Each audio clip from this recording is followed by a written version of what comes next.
So welcome back to Finnegan's Farm and welcome back to the YouTube channel. So in today's video, last week we would have talked about the questionnaire and everyone had questions. So this week I'm just going to continue that on, because when I went to ask Joe and Paul about where the farm started and all that, they ended up talking for hours. So I said it needs to be a video on its own, otherwise the other one would have been too long. So in today's video we're just going to talk about where the farm started and how it's progressed into the farm it is today. So how do we end up here, Joe? Well, my grandfather came to Bellew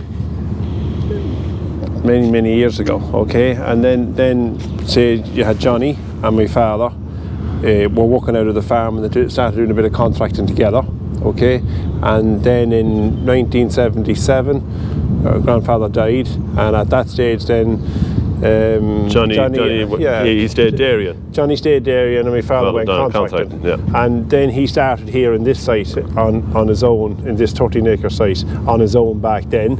So then he's progressed it from then. So in the 80s, in the mid-80s, he would have had Paddy, his other brother, joined him, and then I joined them. So in the mid-80s, and then you joined. Then I joined in the end of the 80s. Yeah, end of the 80s then. Yeah. So then we walked it from there. We walked it from there, and at that stage we were just contracting. We were a hay and straw. That was really the business model at the time. Yeah.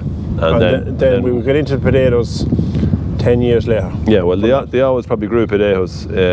The Finnegan's always did, whether it was in, on plots, maybe on their own farms and things like that. So I suppose he always had the. Well, he always had it, and he had a few acres right next from the house, and we remember picking them by hand in drills. So that's where right? Yeah, that's where we're come to where we are today. Right. So now we have a few photos here to show where the farm started and how it's progressed today. So we're going to talk through the buildings and what was the purpose of each building. So on this photograph here, which is from 1980, we see the workshop. Purpose of the workshop was probably the first shed we ever built, and that was for doing all the repairs and that.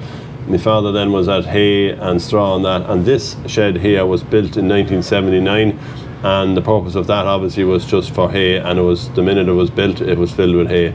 So then we progressed on to this one here, where we can see the same sheds are just green there. This was taken 2015, this photograph.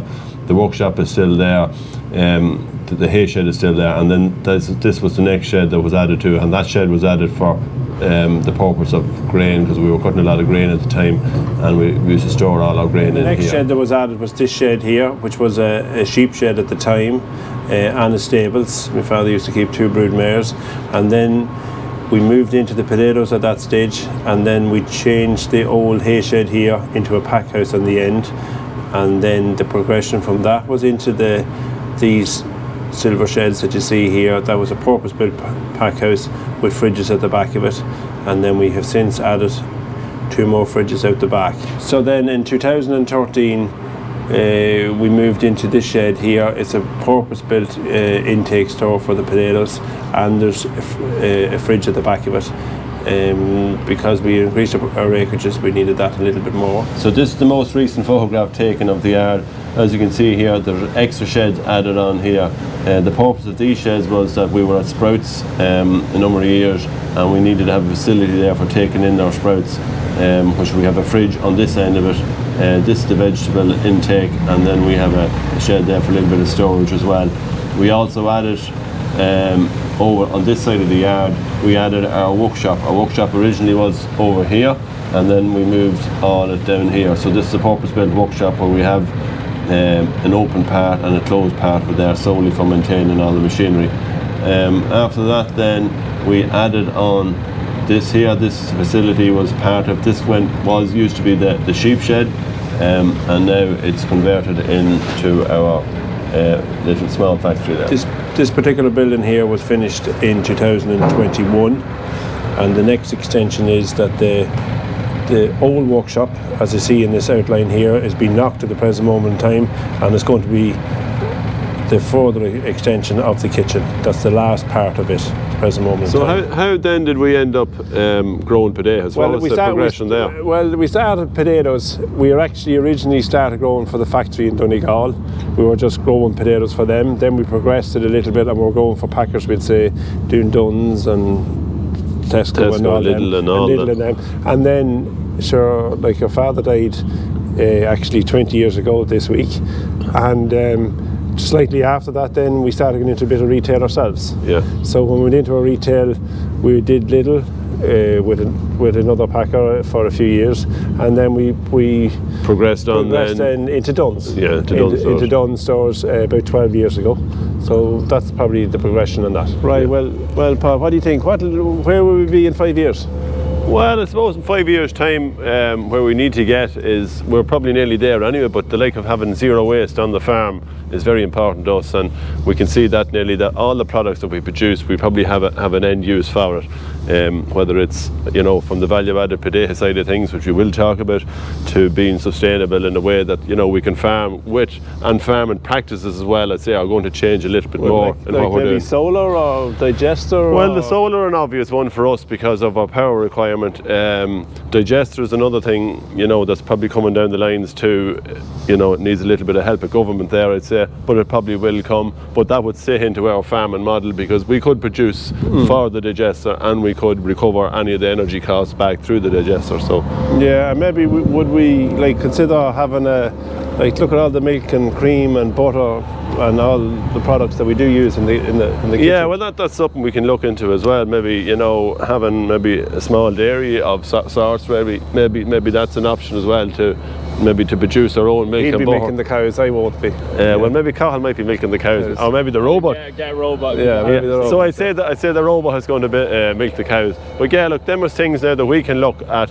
We'll say adding a little bit more value, and I suppose having every bit of a food product that we use, we have the full control on it, because that's really, you know, I suppose we really own the process from the potato end of things, from growing we them to need to packing maybe them. close it up a little bit more, or maybe make it more that we can handle it, like that. Yeah. We are in control of it, like. Yeah, well, we look at, I mean, we're at a level now where we can control it. If we were to bring it to another level, these are the problems that's going to come with it, like. But at the minute, maybe that might take more than 5 years. Yeah, well, maybe so. So I suppose one of the reasons why we got into vegetables was, I suppose the staff was probably the biggest thing. When you think of tractor drivers were kind of, you know, Sprouts is really for Christmas. So November, December and January, when we were a little bit quieter on the farm, I suppose we had full employment for the lads, and it was better than kind of leaving them, you know, leaving them off. Well, we were finding that maybe we were losing one or two of our better drivers, you know, because we hadn't full-time employment. And at this level where we're at, you know, you have to train up your staff, and it's great to get them trained up to a degree, like, where you can really have great trust in them. So and we didn't want to be kind of losing them really, because we hadn't got enough employment. No, and I suppose if you look at it, there's something happening every month of the year here, and that's what needs to happen. We just can't be just busy for a few months. June, July is probably our quietest times, isn't it? Because crops are growing, and yet still we're probably mid-harvest in July, and that June is probably our quieter month. Yeah, well, you're making silage, and so we have plenty of employment for them. Yeah, really. So that was probably one of the reasons, and plus the fact that it kind of, most of the machinery and equipment now, it's probably Sprouts a little bit different. Some of it is specialised, but most other equipment we have already, so we're probably utilising it a little bit more as well, and probably getting the best out of it. And I suppose our supermarkets, our retail level where we're selling, probably we're looking for more products now. And we were in the conversation, and I suppose that's where we picked it up. Yeah, so that's really one of the reasons. So, Paul, how did we start the food factory, like? Well, I think it was really over breakfast one morning. It was 7:30 there. We were in with my mother there one morning, and we were talking about maybe the amount of waste that we had on the farm. You know, we you know, what you're putting up in the bag now at supermarket level on your fresh potatoes is much different than maybe 10 years ago, and the grade has just got that slight bit tighter. So we had excess potatoes, which we call them second grade or industrial grade, which really we had no use of. Well, we had a use, but I mean, they either went for they either went for a cattle feed at a very low value, or they went for peeling at a slightly higher value. But it was probably from then that we said, well, if we're producing them fresh, how about if we maybe take it a few steps further and maybe cook some of these potatoes and get them into packs. So it's not really it. Well, that was probably the gist of it. Yeah. So with that, then we started slowly, and with a couple of packs, or with a couple of different, with the chips, the wedges, and baked potatoes was three of the products that we started with. And then since that, we've developed that into, we must have nearly over 25 products there at the minute. At the minute there. Not all potato based now. No, we have some vegetables in that as well, and that's probably where we need to expand a little bit more. from them. They're all mealie accompaniments, and they're sold into retail now at the minute. We would have built our factory here, extended it here last year. Last year was a double of it was over 10,000 square foot there at the minute, and we're probably going to add another 4 or 5 to it this year.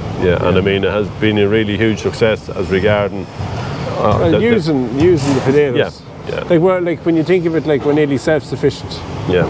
You know, for any of the, and I suppose we are grading our potatoes harder, aren't we? We're able to have a better sample, we'll say, on the pack house side of things, because any of the second grades then come across here, and once you peel that and slice it and dice it, you know, it's absolutely perfect. So that really has complemented, we'll say, our business. When you think of the mashed potatoes, when we're using the mashed potatoes, it doesn't know whether it's a big spud, a small spud, a cracked spud. So I mean, I suppose the point about it is that at Finnegan's here, every potato has a home, and that's really what we want to do, and that really is the case at the minute. So that's all the questions covered for today's video. If you have any more questions, put them in the comments list, and we will get back to you in another video soon. We'll do another Q&A because everyone seems to like these videos. So that's all. Don't forget to like and subscribe, and we'll see you all next week. Good luck.